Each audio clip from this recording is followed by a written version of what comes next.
Hello, everybody. Welcome to a new episode of the Dissenter. I'm your host, as always, Ricardo Lopes, and today I'm joined by Dr. Neil Levy. He's Senior Research Fellow at the Oxford Uehiro Centre for Practical Ethics and Professor of Philosophy at Macquarie University in Sydney. And today we're going to talk about his book, Bad Beliefs, Why They Happen to Good People. So, Dr. Levy, welcome to the show. It's a pleasure to have you on. Thank you. So, what is a bad belief? What do you mean by it? Nothing very precise. I don't want to uh, load too much on the term. I simply mean beliefs which conflict with the great mass of available evidence as assessed by people I call epistemic authorities. So the best examples are scientists because we can agree they're epistemic authorities in their field. Right. And what makes a belief rational or irrational in your understanding? These are terms that I can't legislate how to use them, and I don't want to legislate how to use them. They're terms that are used in lots of different ways, and I think that's fine. But I only want to pick out one particular way, which is rational belief formation is formation that updates on the evidence presented. So that means it's an internal notion. It's how well am I processing my evidence? That means I don't need to be correct to be rational. If somebody convinces me that dinosaurs aren't extinct, but actually they're living in Bhutan, and they present me with what looks like to me good evidence, then I should believe that dinosaurs are living in Bhutan. Um, in fact, it would be irrational for me not to, even though I'd be right not to believe it, because there are no dinosaurs, non-avian dinosaurs living in Bhutan. I would also like to go through two or three more concepts that you talk about at the beginning of the book, because I think they are important to really put things into perspective here. What is higher order evidence? So generally, when we're thinking of evidence, we're thinking of facts which make a belief more or less probable. So things like eyewitness testimony, using completely standard kinds of examples. We're trying to work out who committed the crime. Somebody says they saw Ricardo leaving 10 minutes after the crime from that house. That's evidence he was there. So that's evidence he committed the crime. That's first order evidence. It's a piece of information which bears directly on who committed the crime. Higher order evidence is evidence about evidence. If somebody tells you that their friend saw Ricardo leave the house around then, that's evidence of evidence, that your friend's evidence bears on somebody else's testimony, which bears on the actual belief we're testing.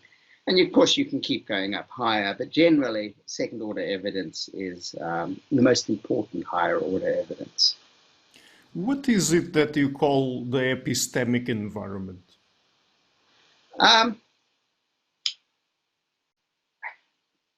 I'm not very precise in how I use this. In many ways, I'm not a traditional analytic philosopher because I don't get particularly worked up about precision. I have in mind all those resources, sources of information, which provide us with um, testimony in a way implicitly. When we think of testimony, as philosophers use it, they have in mind verbal testimony.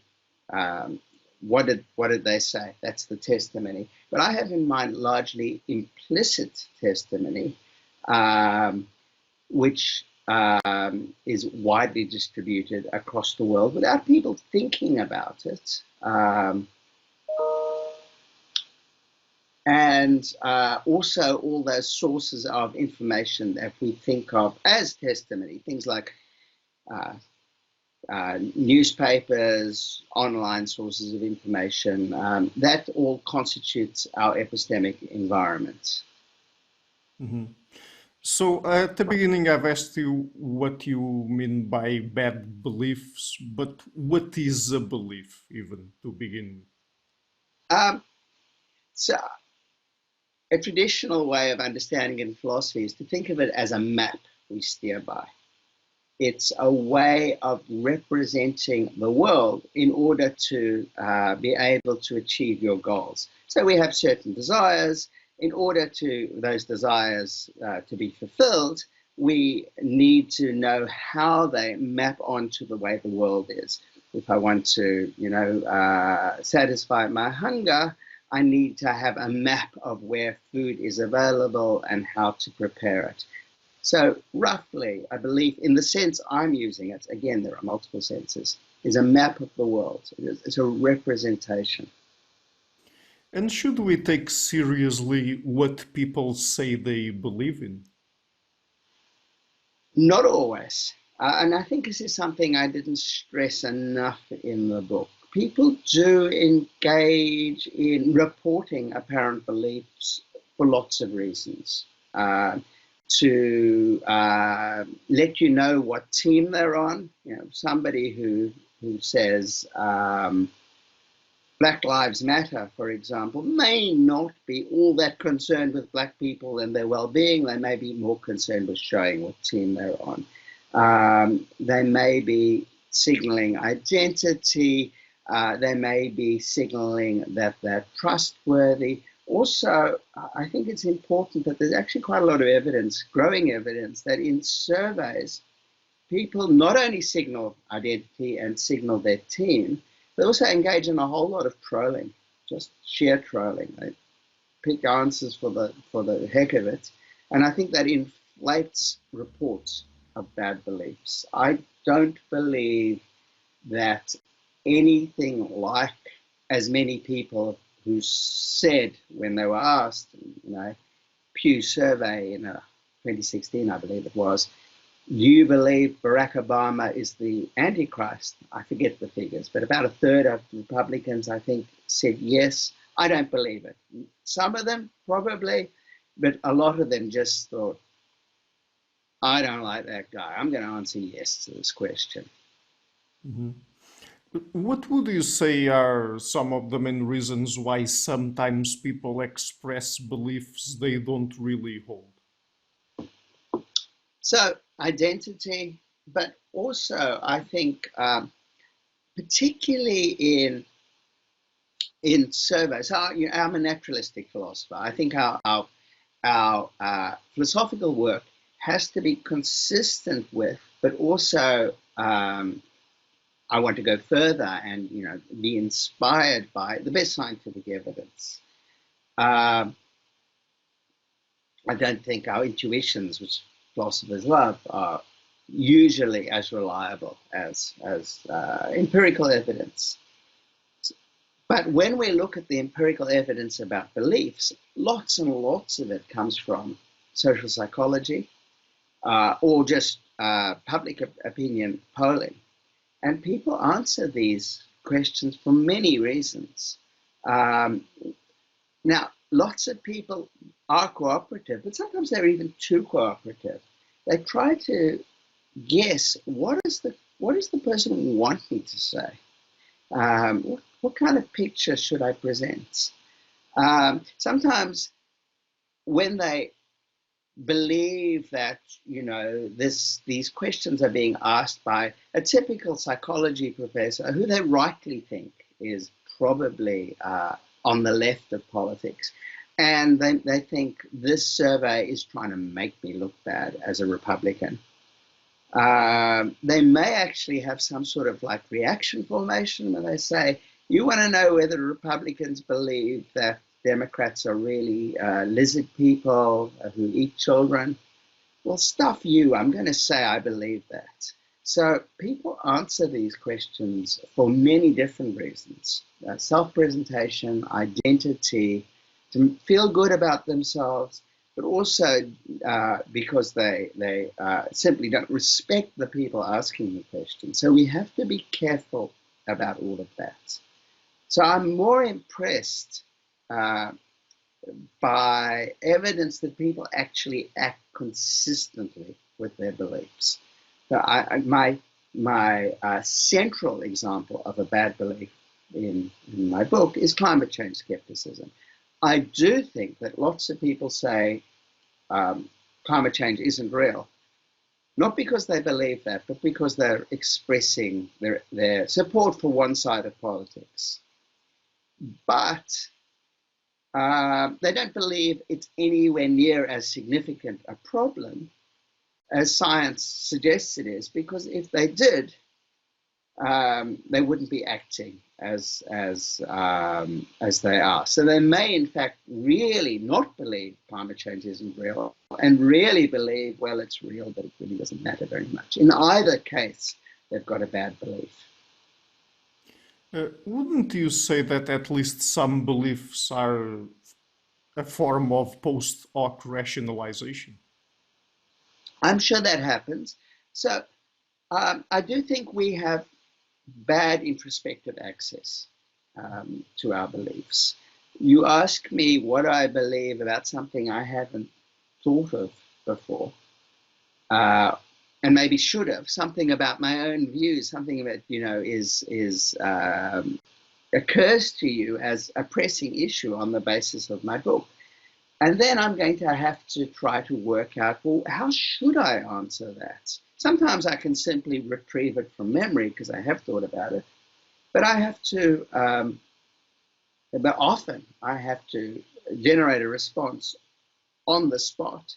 And all kinds of things are going on when I do that. I'm trying to make inferences about what I've written.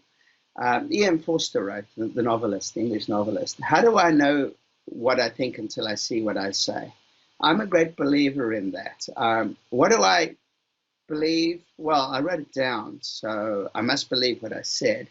And now you ask me to extend it. Well, I think, well, what did the stuff I write commit me to? So that's post hoc. Is it a rationalization? Sometimes it is, because social desirability and wanting to think well of yourself are real influences on us. So sometimes that post hoc construction might count as a rationalization. So before moving on to other general topics about inaccurate beliefs, are there really many people out there that believe in conspiracy theories? Is there any good evidence for that? Well, I think it's an open question what proportion of people believe the more bizarre conspiracy theories. We all believe some conspiracy theories. I want to stress that, because there are philosophers who get very worked up about this issue. They say, but Watergate was a conspiracy. It really was, and you should believe that Richard Nixon was involved in the burglary of the Watergate Hotel and tried to cover it up, and that was a conspiracy. So we should believe in some conspiracies. So it's the more bizarre ones we have in mind, which where it's an open question how many people believe in them. Some people act consistently with them. For example, Pizzagate, most people didn't. Most people said, oh, I believe Pizzagate, that Democrats are running a child sex trafficking ring from the basement of a pizza restaurant in Washington, D.C. Most of them didn't do anything about it, which calls into question whether they really believed it. I think often they thought they did, but, again, we don't have good introspective access, and it's only when the rubber hits the road and you start thinking, really, do I believe it? Some people certainly did believe it. Edgar Welch, I think his name was, that famously went there with a rifle to free the children. He believed it. He's not the only one. Another person tried to set fire to the restaurant. So I'm sure some people genuinely believe it. It's an open question what proportion of the people who say they believe it really do. Mm-hmm. Are religious beliefs specifically factual beliefs, or are they beliefs of some other kind? Well, I think at least many core religious beliefs look like factual beliefs to me. Um, people who are worried that they're not factual beliefs, and there's particularly Neil Van Leeuwen, who's influential for questioning this, have looked at evidence of inconsistency between behavior and belief. So lots of people say they believe in God, but then don't act as though they thought God is watching them. Or people who sacrifice to the gods, people who believe in ancestral religions, for example, then consume the food themselves rather than leaving it really for the gods. Now I agree, and I looked at it myself. I agree that the behavior belief mismatch is the right place to look, but I'm not convinced that the kind of behavior belief mismatch that the cognitive science of religion has emphasized is particularly powerful. And I want to stress here that a lot of this evidence comes from relatively small studies, which are underpowered, and I don't think that we should be at all confident they're going to replicate. Mm-hmm. So, another question. Do levels of intelligence and education have an influence in how predisposed people are to holding inaccurate beliefs or not? They do. Unfortunately, some of that influence is in the wrong direction, in the sense that it makes people more likely to endorse bad beliefs under certain circumstances. So, for example, this is Dan Kahan's evidence. With Democrats, people on the left in the United States, unfortunately, so much of this evidence is American. But with Democrats, the more educated people are, and the better they do at tests of thinking, like a cognitive reflection task, the more likely they are to be strong believers in climate change, that it's anthropogenic and that it's a serious problem. So that looks just like what we'd hope. More intelligence, more education leads to better beliefs. But with Republicans, it's actually the opposite. The more you know, and the better you are at thinking, and the more specifically you know about science, the less likely you are to endorse climate science. So that raises the question why. And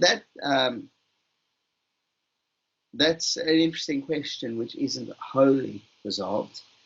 One possibility is more thinking skills gives you more ability to rebut arguments. You give me an argument for something I don't want to believe. If I've got good thinking skills, I can probably find a problem with it. Because after all arguments have problems, and all evidence can be contested, especially, any evidence you could present it to me in half an hour. It's one thing to say the evidence for climate change is overwhelming, but to present the evidence for climate change would take literally years. Mm-hmm. And I wouldn't be able to understand much of it anyway, because I just don't have the sophistication, I don't have the maths. So any evidence you can present to me, any evidence that's been presented in the media for that can be questioned. The more intelligent you are, the more you know, the more convincingly you can question it. So that's one possibility. The other is the more aware you are, the better educated you are, the more you know about what people on your side should believe. And you might be better at reporting your identity than people who know less. And lots of people who, describe themselves as Democrats or Republicans actually know very, very little about Democrats and Republicans. They don't do very well at tests about, so what do Republicans believe about welfare, for example. So it may well be that political sophistication and other kinds of sophistication go together, and that just makes people more likely to engage in reporting their identity rather than answering the questions. And perhaps in that case, you're also more persuasive, right? Yes, yes.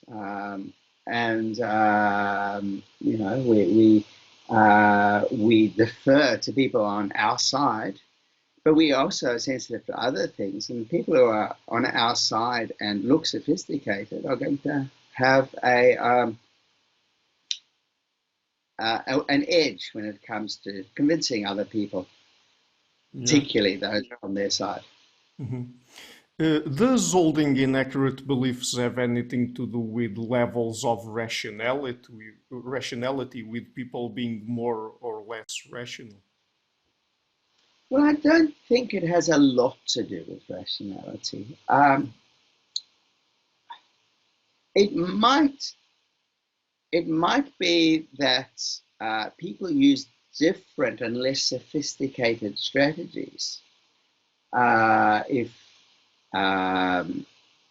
they are less sophisticated in their thinking styles, so they defer more, for example. But that's a rational thing to do. And I do it, all the time when I want to know whether a scientific theory is true. I ask people who I think know more about the science than I do.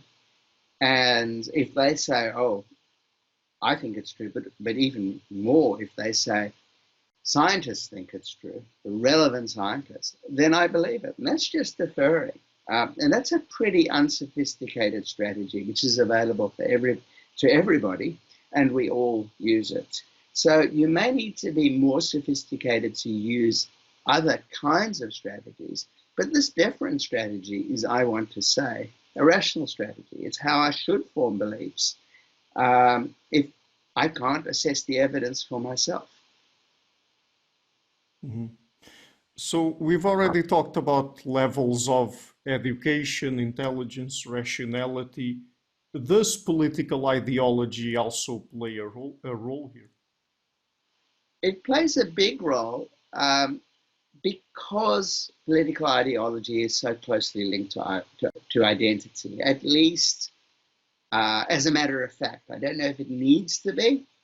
Perhaps it need not be. Perhaps there are other possible societies in which religion or sports team or something else would be really definitive of who you are.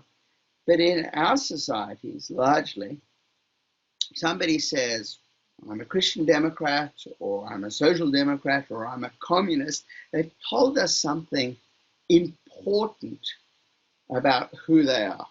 And we respond accordingly with likes and dislikes. And because this is so central to our identities, for ourselves, not just for others, we want to have the beliefs associated with our identities.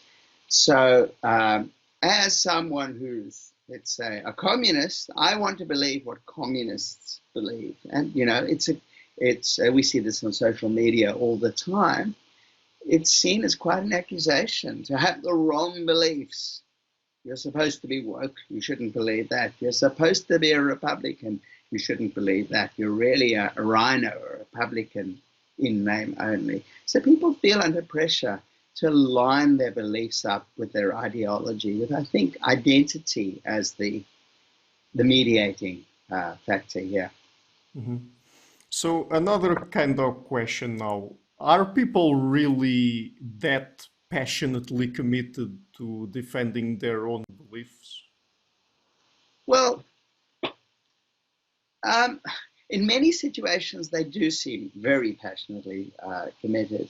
And anybody who's got into an argument on social media has seen how people get really, really worked up about their beliefs and will engage in, hours of discussion, and behind the scenes, frantically Googling to find evidence to support what they're saying. And they get very upset. So in that sense, particularly under partisan pressure from the other side, we feel very worked up about defending our beliefs. But then they can be surprisingly easy to shift under other conditions. So I think there's good evidence, largely indirect, but highly suggestive evidence, that people who would say, this belief is something I'm passionately committed to, might very quickly drop it if they're convinced, oh, that isn't important for people with our identity. For example, by somebody who they regard as a thought leader on their side, saying, oh, actually, that's not true, or it's just not particularly relevant. Under those kinds of situations, people can shift very, very rapidly. And I think our lack of good introspective access to our own beliefs helps here, because we don't remember easily exactly what we believed. We may not remember what we believed at all, but even if we do remember, oh yes, I used to believe that, but you may confabulate a lower degree of commitment to it than you really had. Mm-hmm. So changing topics now a little bit, is individual cognition good enough to prevent us from holding inaccurate beliefs? So I'm a little shifty in the book on this. In some ways, I want to answer yes, but it depends how we understand individual cognition. I think as individuals, a lot of what we do, and we do it well, is looking to other people.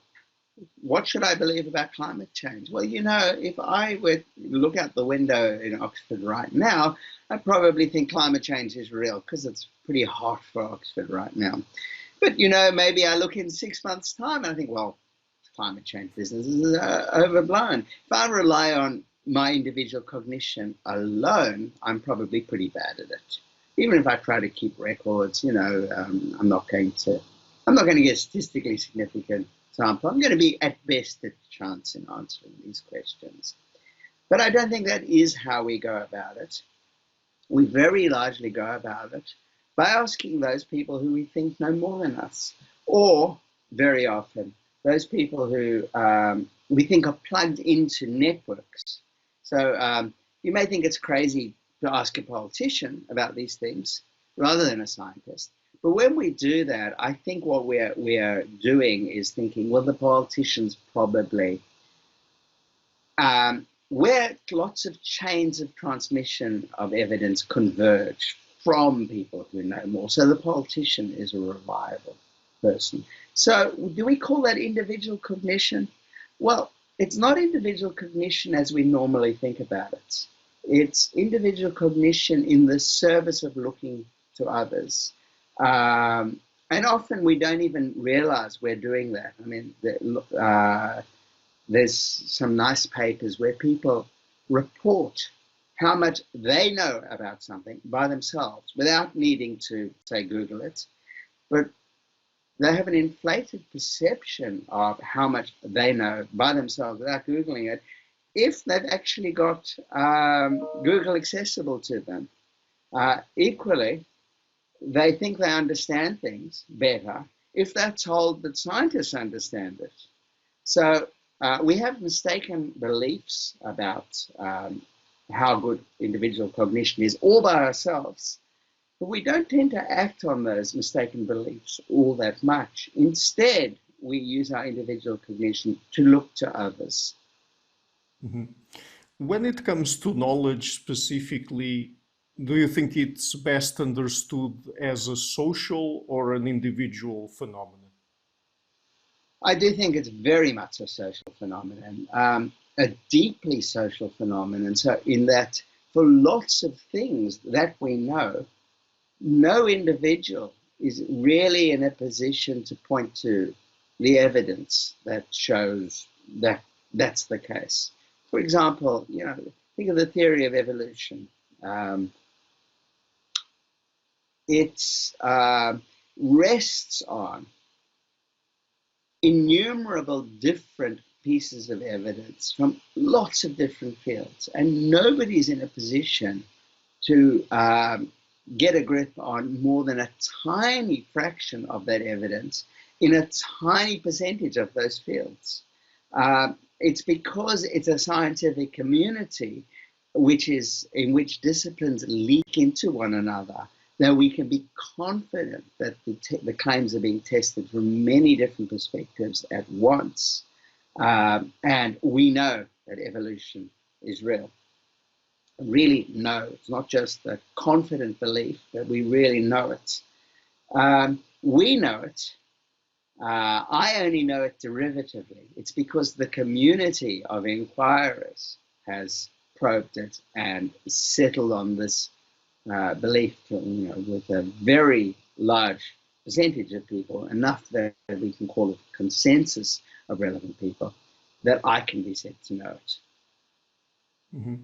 When it comes to arriving at more accurate beliefs, what would you say is the role played by things like group deliberation and argumentative reasoning? And in this case, argumentative reasoning, I'm using the term employed by Hugo Mercier and then Sperber, for example. Yeah, yeah. I'm convinced, I'm impressed by their evidence, Mercier and Sperber.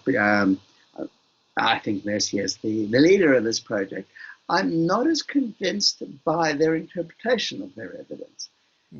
So they show that groups are better than individuals at a whole range of tasks. They're even better often than the best individual within the group at answering factual questions. And of course, there is other evidence. Cass Sunstein reviews lots of it, that groups outperform individuals.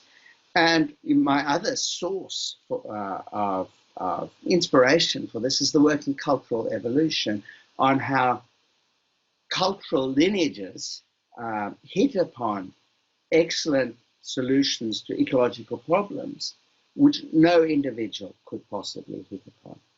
I'm not convinced as much by Mercier's interpretation of this evidence, which is that group cognition is developed for the purposes of convincing others. I think, given the full range of evidence, and I emphasize parts of cultural evolution that he doesn't emphasize, being more disposed towards the Paris school. I'm more disposed, I guess, to the West Coast American school of cultural evolution, although I don't think there's a huge conflict between them. I think that we should think that group deliberation is actually an adaptation for finding the truth, not just for convincing others. Of course, convincing others is a good way to find the truth under certain conditions.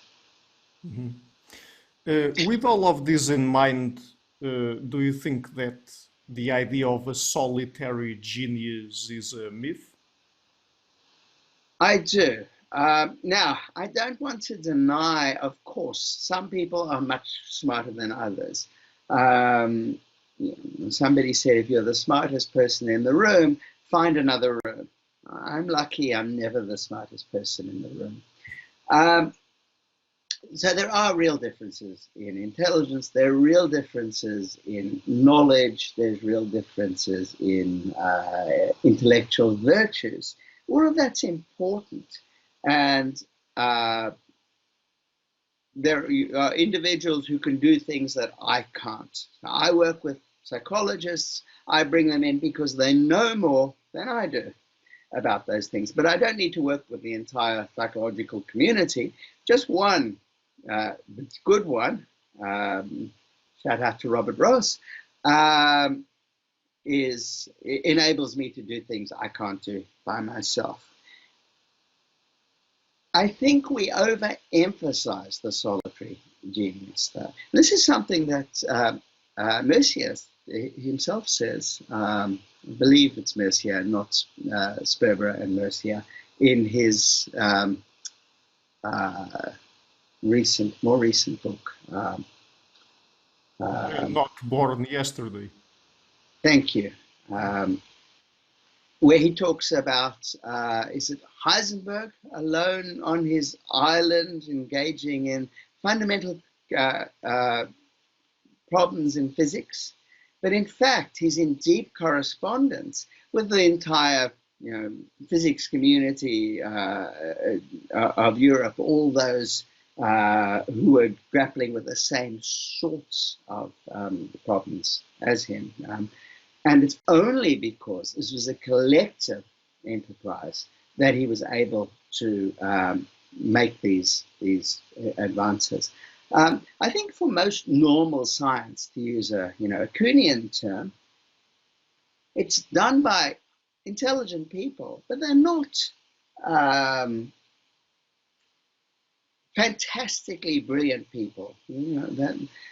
Instead, they are ordinarily intelligent people who are able to do some of the best science because they work together, because they have tools they've inherited from other ordinarily brilliant people, and because they work hard, not in virtue of this sheer brain power. And perhaps another important aspect here when it comes also to connections with other informed people is cumulative culture in human societies, yes. Correct? Yes, and science is itself a cumulative enterprise. I think, the Kuhnian story about revolutions in science, I think is over-impressed by physics. If you look at molecular biology, if you look at chemistry, it's a story of centuries of accumulation of knowledge, not without interruptions and reversals and hiccups, but largely accumulation of knowledge. And that looks a lot like cumulative culture. It's more explicit than cumulative culture in the sort of Boyd and Richardson and Henrik sense, where culture accumulates through more kinds of random variation and less explicit experimentation and explicit awareness. But that's because scientific culture has developed to the point where we have statistical tools which weren't available to those cultures. We had to use the tools they had available. And nevertheless, we're able to, over many generations, develop knowledge, genuine knowledge, of amazing complexity and great adaptive success. Mm-hmm. So going back to belief specifically, do you think that people really have a systematic understanding of their own beliefs, or what we could call a belief system? I don't think, the limitations of the human mind, our ability to recall sets of facts at a particular time is pretty limited. So I think that makes all kinds of inconsistency not only possible, but actual. It's quite easy for me to believe one thing at one time and later an inconsistent thing without noticing the inconsistency. Because although implicit mechanisms do play a role in bringing inconsistency to our attention and forcing us to iron it out, they're themselves limited, and the inconsistencies may not be obvious. They may not be accessible to those unconscious cognitive systems that have the job of detecting inconsistency. So I think there's a limited sense in which we can be said to have belief systems. We try to impose consistency. We're worried about inconsistency when we notice it. And we have these mechanisms which flag it, make us notice it when it's too glaring. But consistency is a fairly local achievement.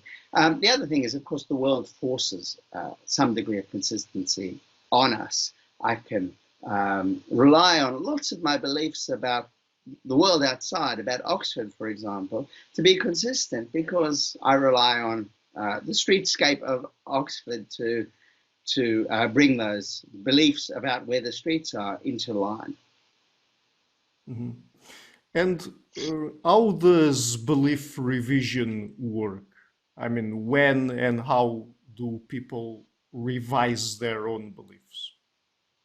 So they revise their own beliefs in generally speaking, only when there's external pressure to do it. I guess although I don't accept the full predictive processing framework, I like to think in those terms. So in predictive processing, all of cognition is a matter of making predictions and then updating them in the light of surprise when the prediction turns out not to be true or not to be true in some respect. And I think that's how belief revision largely works. It's surprise. I thought that was the case, but now there's something in the world, something outside me, or maybe something inside me. I've noticed something about my own beliefs, which is inconsistent with that. What could that be? Well, I thought it was raining, and I go outside and it's not raining. That's the world being surprising. I thought we said we were meeting on Wednesday, and you haven't turned up. That's surprising. I need to update my beliefs. But it can also be, I thought you were on my side. That is my ideological side. And I thought people on my side believe that, I don't know, we should privatize the postal service, let's say. And you say we shouldn't privatize the postal service. I've got some updating to do. That's surprising. What do I update? I can update my belief about the postal service. I can update my belief that you're on my side. I can update my belief that you're being serious. There are many things I can do. Belief networks are holistic. It's not clear which I should do, but you've said something that's surprising to me. You've given me evidence that's surprising, and now I have to update somehow or other. Mm-hmm. At a certain point in the book, you say that beliefs are shallow. What do you mean by that? I mean that they very often don't ramify throughout the system of beliefs. We could uproot them without major contortions. You know, Quine has this metaphor of the web of belief. Some things are central to the web of belief, such that to tug them out would be revolutionary. I would have to revise everything. Actually, Dennett has a nice example in his article, fairly early article on brainwriting, when he's imagining the possibility of wiring in beliefs into somebody's brain. Could we, use some weird neuroscientific technique to get somebody to believe something that they didn't believe before? And he gives the example of, say, me having my belief. I have an extra brother wired in. I have a brother, but say I have two brothers wired in. Could that work? Well, then it says, well, doesn't seem like it could. I mean, you may find the right bit of the brain and wire in. I have two brothers. Okay, what happened when I went on holiday as a child? I need beliefs about that. Where is my brother now? Did my other brother like that brother? There are just an indefinite number of beliefs which have to be updated, because that would be deep in the web of my belief. Now, if it's something very shallow, though, like I had toast for breakfast yesterday, you could probably wire that in because it doesn't entail much else. First kind of belief, very hard to uproot, very central to our web of beliefs, very hard to change. Lots and lots of the beliefs that we take to be deep, identity forming, actually are pretty shallow. It wouldn't take all that much to uproot them, even though we think we're heavily committed to them. Mm-hmm. So, particularly taking into account the previous questions having to do with beliefs being shallow and we not really having a belief system, what kind of implications do you think that would have for how we understand political groups or political tribes, whatever you like to call them? Because, I mean, there's this idea that people who are part of the same political group, the same political pole, all share the same beliefs. They have a belief system. They are homogeneous when it comes to the beliefs they hold. So what implications do you think that would have there? So two things. One is we shouldn't regard each other as irrational as we do. So I am on the left, and lots of people on the left think that people on the right are highly irrational. And they point to all this evidence like endorsement of conspiracy theories, rejection of climate science, and they say they're irrational. I think that evidence is very misleading. And I don't think the evidence for the right being irrational is at all powerful. Now, I don't know the right from the inside in the same way, but they probably have the converse belief. People on the left are highly irrational, and I suspect their evidence is probably very misleading too. I doubt there are any differences in rationality across the ideological perspectives, the ideological spectrum. If there are, I think they're very subtle. That's one thing. The other is we should reject the idea that political outlooks are homogeneous. In fact, they're grab bags of lots of different elements, and they reflect all kinds of compromises. And I think that's true on the left and on the right. So historical tension in left-wing politics between manual or relatively low-skilled labor, I use that term advisedly because actually it's probably very highly skilled, but we call it low-skilled. So there's a tension between our commitment to people in that kind of jobs and people in the union movement and people and our environmental concerns. But Thatcher closed the coal mines in Britain, and being on the left, you should think that's a terrible thing. Now, I think we should think that how she went about it was threw lots and lots of people into terrible conditions, and we should be upset about that. But closing the coal mines, that's something we should celebrate, even if she didn't do it for reasons to do with climate change.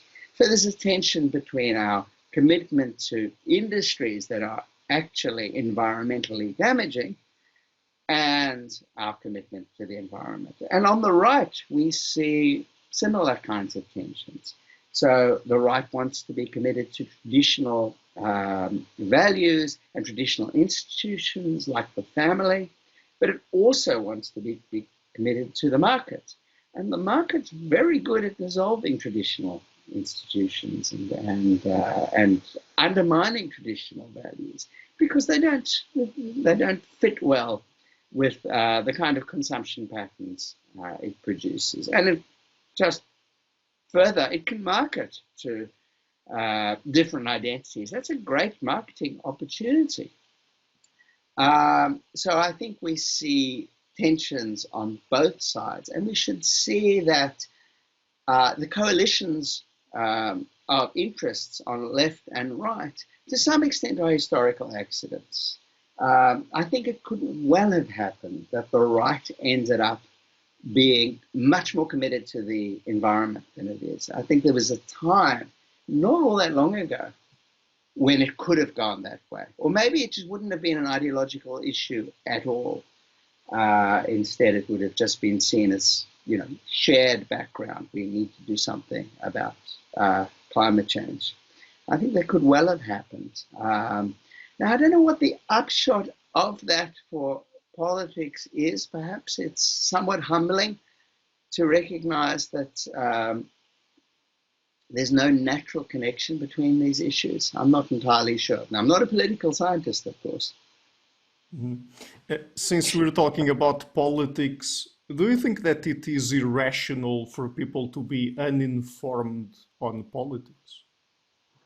Well, I think given that we form so many of our beliefs by deference, by looking to people we think know more than us, I think it can be very rational to outsource their acquisition of knowledge to them.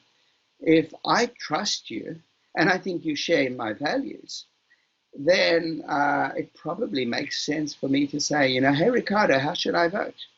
And were I having to vote in a Portuguese election, I might do exactly that, because I don't know anything about the political parties or the actual candidates. We do often pride ourselves in finding out, but very often what we find out isn't doing a whole lot of work in how we actually act. I think that's particularly true in science. People who see themselves as sophisticated wanted to go and read all about vaccines and masks and lockdowns and so forth. But what they learnt is a tiny slice of the evidence and probably couldn't, or by itself, justify adopting one view or another. Instead, really, their views were justified by deference, hopefully to the right people, to people who are well informed. So acquiring the knowledge can be actually quite epiphenomenal. And given that's the case, then deciding it's just not worth my time to acquire the knowledge is a perfectly rational strategy. Mm-hmm.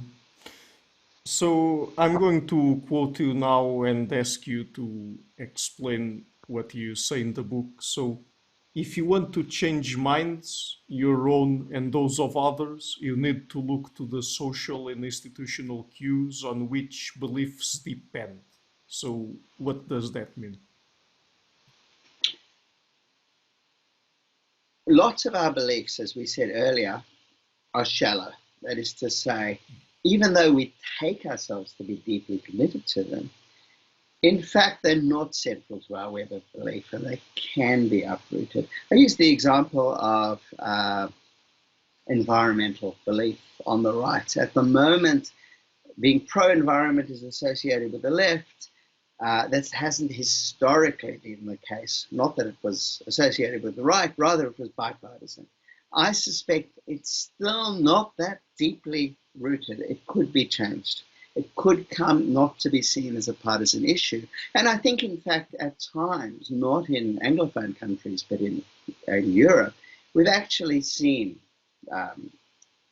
times when it has come to be seen as pretty bipartisan. How to change those beliefs? I don't think the way to go about it is to give people evidence, bombard them with, here's a study in science and another one in nature and a third in the proceedings of the National Academy, and say, here's why you should believe in climate change and why it's important. Lots of people just won't be able to understand those articles. Those who can if they're motivated to, will be able to find problems with them.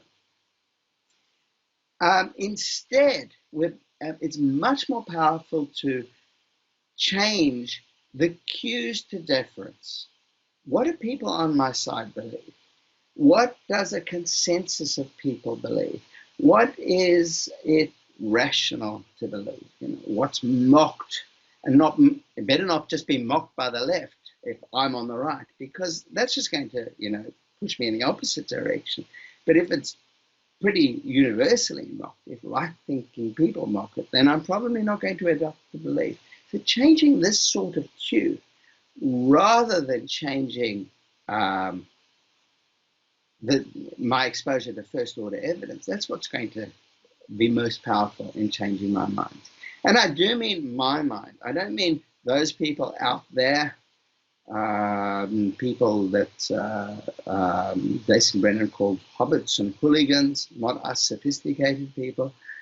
I mean all of us. All of us make up our minds by looking to these cues. What do people like me believe? What should people like me believe?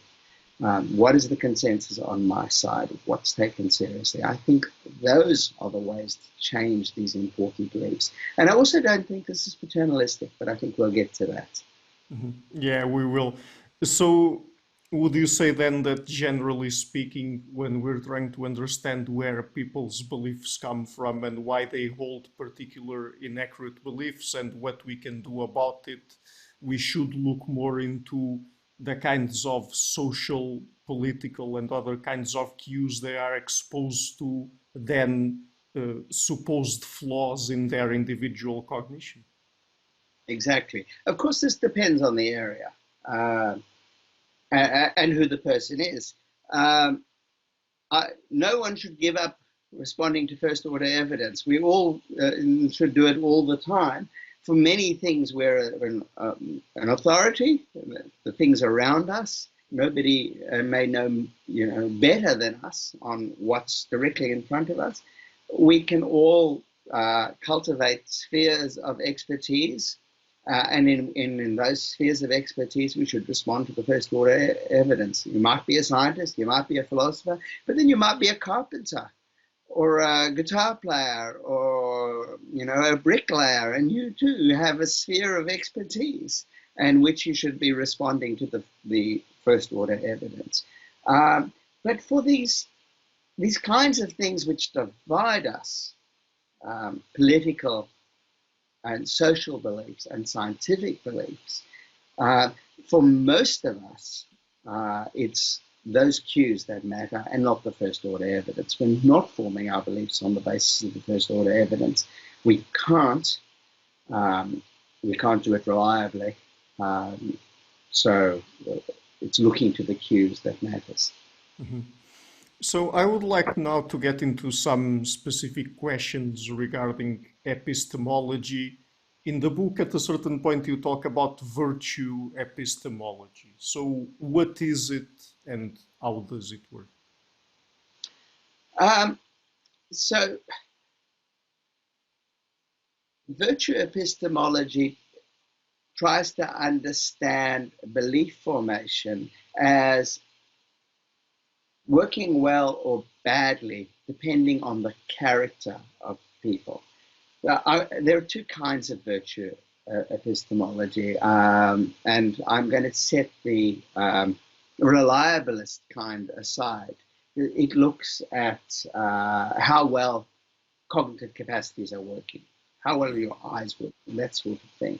It hasn't been very influential in the kind of question I'm concerned with. I mean, everybody thinks it's highly respectable and very important, but it addresses different kinds of questions. I'm concerned with what's called responsibilist virtue epistemology, and also vice epistemology, which tries to understand why people believe what they believe in terms of their epistemic virtues and vices. For example, Qasim Qassam suggests that people accept conspiracy theories because they have vices like epistemic arrogance or dogmatism. And Mark Alfano conversely thinks that people reject conspiracy theories because they are epistemically humble. I mean, he doesn't, neither of them would say, well, that's the explanation. Rather, they think these are important parts of the answer to why people have the beliefs they do. Mm-hmm. So when it comes to the beliefs people hold, many times people talk about the role that critical thinking could play here. Do you think that critical thinking as a sort of set of epistemic or cognitive tools that individuals can deploy would work? There's little evidence that critical thinking actually generalizes outside critical thinking courses. That people can become better and better at answering these kinds of questions inside the classroom, but there's very little evidence that it actually helps them navigating the world outside. That may be because they're just not cued to use it, and maybe we can still develop tools that cue them better. But right now, reluctantly, because this is a great source of employment for philosophers, reluctantly, I don't put much stock in critical thinking as a solution to this kind of epistemic predicament. Mm-hmm. Do you think it's wise to tell people to do their own research? Um, I don't want people not to do their own research. And certain kinds of research, I think we should all do. So I mentioned before, first order evidence in certain things. You're very well placed to gather the evidence, whatever that might be, whatever your sphere of expertise is. And of course, I've talked about deferring to scientists, but we can only defer to scientists because they engage with the first order evidence. Not only, they do lots of accepting things on trust too, but they must engage with the first order evidence. So I'm not going to tell anybody not to do your own research. On certain things, you should do your own research. When it comes to the kinds of questions we're concerned with, what should I believe about climate science, not being a scientist? What should I believe about the moon landing? What should I believe about immigration or continental drift? Use a non-political example.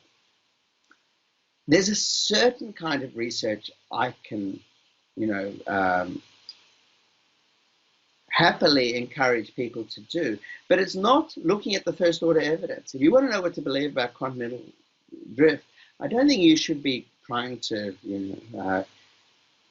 go down to the coastline with a tape measure, or even much more sophisticated tools, or looking at the map and saying, oh, well, look how well Madagascar fits into Africa, continental drift must be true. We do believe in continental drift in part on the basis of, the kind of jigsaw, how well the pieces fit together. But it's also lots and lots of other things. And we can't responsibly gather all that evidence ourselves unless we're absolutely specialists. And even then, we rely on evidence from paleobiology and geophysics and all kinds of different fields in order to establish the truth of continental drift occurs and has occurred in the past and is responsible for the current shape of the world map. You should do your own research if you're in a position to check, you're an expert on something, on geophysics, for example. Great, keep doing your research there. If you're not, the only kinds of research I think you should be doing is the research aimed at finding out, is there a consensus on this topic? And what is it? So shallow research, not research aimed at finding out, is continental drift true, by looking at the continents and the and the fossil record and so on. But what do scientists believe on these questions? That's the only kind of research we should be doing. Doing our own research in the kind of way that people on the internet tell you to do it is not a reliable way of finding things out. We just don't have the tools. Mm-hmm. And what is it that in the book you call epistemic pollution? So before we talked about the epistemic environment. So I'm extending the metaphor here. The epistemic environment, a clean epistemic environment, would consist of an environment in which genuinely reliable sources of evidence are highly accessible and marked as such. But that's not the epistemic environment we live in. Instead, unreliable sources of information are made salient to us all the time, and they are marked as reliable. So, for example, people pretend to have PhDs they don't have. They present themselves as having expertise in an area when they don't have it. They produce predatory journals to publish work that looks scientific but is in fact badly conducted. They fabricate data. They run advertising campaigns. They get the media to present both sides of a debate which implies that both sides are worth taking seriously, when in fact there's a scientific consensus that only one side should be taken seriously. All of these are pollutants in the epistemic environment. They're things that make reliable information less accessible or not marked as reliable for us. Mm-hmm. So, getting now into one of our last topics, what are nudges? So nudges is a term that Thaler and Sunstein came up with. Richard Thaler, who went on, I think it was later, to win the Nobel Prize in Economics, and Cass Sunstein, who's a law professor by day job, I believe, but publishes a great deal in cognitive scientific kinds of areas, and also was an advisor for Obama. And they define a nudge as a way of changing the environment in which people choose to make better choices more likely, by making them more salient or recommending them to people in order to promote their own welfare or the social welfare. So to use an example from Taylor's own work, they found that people can be nudged into saving more for retirement. People tend to accept the default on an employment contract. So if the employment contract says 1.5% of your wage will be sequestered into a retirement savings plan, people tend to say, okay, that's fine, I'll accept that. Even if they could change it, they could drop it to 0 or increase it to 25% if they wanted to. Instead, they tend to accept the default. That's a nudge. The default effect is a nudge. It nudges them in the direction of accepting that. So Thaler and Sunstein suggest we can nudge them into saving more by bumping it up. If we bump it up to 99%, people will say, no way. And for good reason, they won't have enough money to live on. Bump it up to 7%, and they might say, yep, that's reasonable. And they'll tend to accept that. So that's a nudge. We change the default, and we change what people tend to do. They're often overplayed, and I think the recent literature has suggested that they're actually a lot less powerful than we often tend to think. They have a relatively subtle influence on behavior, but I think it's a real influence. We can nudge people into changing their behavior to some degree. Mhm. But do you think that nudges, if and when they work, could be problematic epistemically or ethically, for example? So they can be, but not for the reason that lots of people think. The standard response, many people worry that they are paternalistic. And they're paternalistic because this is how Thaler and Sunstein think of them. They bypass good reasoning. Reasoning is attending to your evidence, but a default isn't evidence. So if you get me to save more by changing the default, you're manipulating me. And Thaler and Sunstein just say, yeah, that's right, but it's an okay kind of manipulation because it's in my interest, and also because nothing stops me from changing it. If I notice it and I'm motivated, then I will. So, actually, no, I'm going to save less than that. I don't think it's paternalistic at all, because I think the way to understand a nudge is as providing evidence.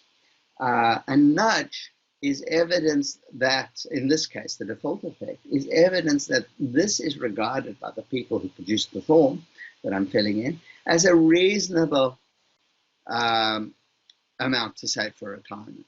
And I should be guided by that if I don't have any conflicting evidence or, different preferences. If I think I'm not going to live to retirement, I don't want to live for retirement, then perhaps it'd be rational for me to change, and I probably would. The evidence does suggest that they are only influential for people who don't have strong preferences beforehand and don't have conflicting sources of evidence. And those are just the kinds of people who should be guided by testimony. So I don't see this as paternalistic at all. And to that extent, I don't think it's problematic. Now, it can be problematic if it's used to manipulate people, that is, into suggesting this is a reasonable amount to save, for example, when it isn't.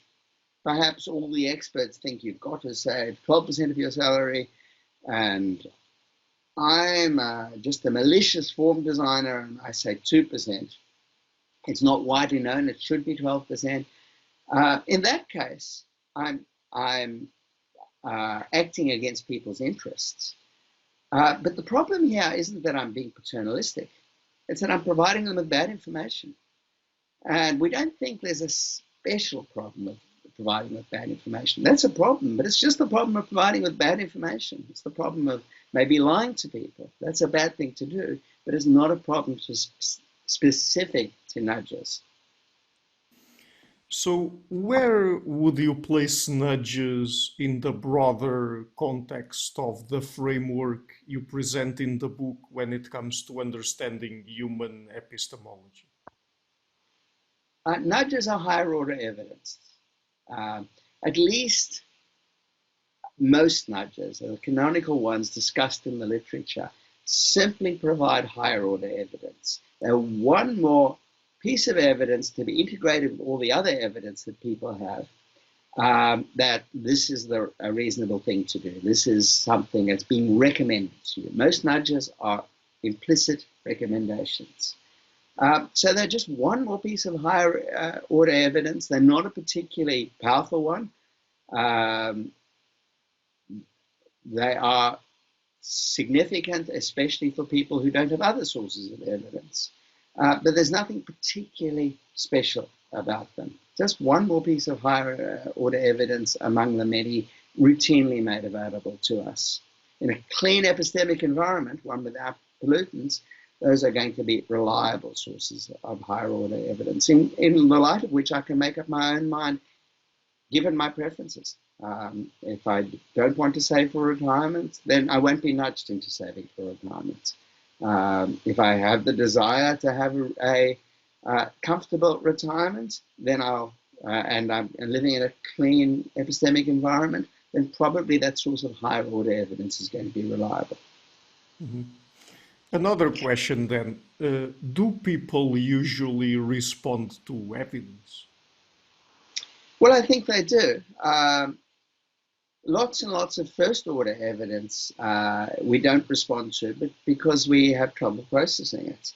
But we live in environments, as social animals, we live in environments in which there are many, many sources of higher order evidence. There's all kinds of explicit and implicit testimony. You should believe this. You should behave like that. I mean, think of roads. They're kind of the implicit testimony. This is the easiest way to get somewhere. Um, and we respond to that kind of evidence quite routinely without even noticing that they are evidence for us. And as social animals, that's the way we're adapted to behave, but it's not merely adaptive, it's actually a rational way for us to behave. Mhm. One last question then. Are humans rational? Yes, but our rationality is not exactly what we thought it is. So philosophers love to quote Kant in the famous Enlightenment essay, in which he presents the idea of thinking for yourself without using other people's understanding. And that's the ideal of rationality. It's the solitary genius thinking hard. It's Descartes in his chair in front of the fire, cut off from other people, thinking hard, processing their evidence, or at most reading a book. Human rationality is perfectly calibrated for searching for higher order evidence, relying on the wisdom of crowds and the wisdom of past generations, embodied in tools, in books and information resources, spread across the internet, spread across my informants, my social group, for example. And in being guided by these things, I'm being guided by genuine evidence. So I think we are rational animals, but our rationality isn't exactly what we thought it was. Very well. So the book is again Bad Beliefs, Why They Happen to Good People. I will be leaving a link to it in the description box of the interview. And Dr. Levy, just before we go, would you like to tell people where they can find your work on the internet apart from the book? Well, you can go to my Phil Papers, philpapers.org, philpapers.org site. You can just search for me under my name, and you'll get links to many, many of my papers. I post links to many of them. I publish mainly open access. Good news is the book is open access. If you go to the OUP, Oxford University Press site and search for my book, there's a link to a PDF of the book, free to download. So I hope you enjoy reading it. Great. So, Dr. Levy, thank you so much for taking the time to come on the show, and it's been a real pleasure to talk to you. Thank you, Ricardo. It's been fun. Hello, everybody. Thank you for watching this episode until the end. To keep the channel sustainable, I would like to ask you to please visit my Patreon page and consider making a pledge there, starting at $1 per month. You also have links to PayPal. Otherwise, and if you like what I'm doing, please share it, leave a like, and hit the subscription button. This show is brought to you by Enlights, Learning and Development Done Differently. Check their website at enlights.com. I would also like to give a huge thank you to my main patrons and PayPal supporters, Karen Litska and Blanchett Perga, Larsen, Lau Guerrero, Francis Ford, Hans Frederick Sunder, Ricardo Vladimiro, Craig Healy, Adam Castle, Olaf, Alex Jonathan Wiesel, Jacob Klinkby, Matthew Whitting, Bernardo Wolf, Tim Hollis, Eric Alenia, John Connors, Paulina Barron, Philip Force Connolly, Jerry Mueller, Herbert Gintis, Bo Weingard, Rebecca Newberger Goldstein, Dan Demetri, Robert Windegar, Rui Inácio, Arthur Coe, Zup, Marco Neves, Colin Holbrook, Susan Pinker, Bernardo Seixas, Pablo Santurbano, Simon Colombo, Jorge Pinha, Phil Kavanagh, Corey Clark, Mark Blythe, Roberto Inguenzo, Michael Stormir, Samuel Andreff, Tiago Nunes, Bernardo Uniga, Alexander Dunbauer, Fergal Cusson, Evan Bodrenko, Hal Herzog, Don Ross, Jonathan Librand, Oslan Bullitt, Nathan Nguyen, Stanton T, Samuel Correa, Eric Hines, Mark Smith, J.W., João Eira, Tom Hummel, David Sloan Wilson, Yassila Dez Araújo, Eden Solon, Romain Roach, Dmitry Grigoriev, Diego Londonio Correa, Tom Roth, Yannick Punter, Adana Rusmani, Nicole Barbaro, Adam Hunt, Pavel Ostaszewski, Nelek Bach, Catherine and Patrick Tobin, Al Ortiz, Guy Madison, Gary G. Elman, João Linhares, Lida Cosmidis, Saima Afzal, Adrian Yegi, Nick Golden, Paulo Tolentino, João Barbosa, Jules Price, Edward Hall, Edin Bronner, Franca Bortolotti, Gabriel Pontes Cortez, Ursula Litska, Denise Cook, Scott, Zachary Fish, Tim Duffy, Todd Shackelford, and Sonny Smith. My producers is our web, Jim Frank, Lucas Stafiniak, Ian Gilligan, Luís Caetano, Tom Vanag, Dam Curtis Dixon, João Linhares, Benedict Mueller, Vega Guidi, Sardus France, Thomas Trumbull, and Nuno Welder, and my executive producers, Michel Rugieski, Rosie, James Pratt, Matthew Lavender, Sergio Quadriano, and Bogdan Kanivet. Thank you for all.